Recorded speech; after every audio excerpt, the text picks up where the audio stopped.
Zdaj sem tukaj čisto sam. Nikoli nisem bil tako sam.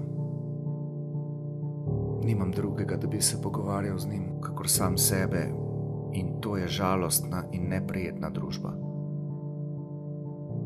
Nikoli se ne morem iznebiti misli, ki so zmerom v meni in okoli mene, kakor žive telesne postave. In to tudi ni nič drugače, kadar pišem.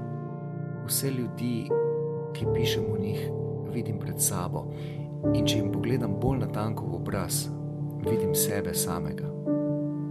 Povsod sem jaz in so moje težke, nevesele, utelešene misli. Ni prijetno biti tako sam. Ali jaz mislim, da bi bil sam, čeprav bi bila družba okoli mene?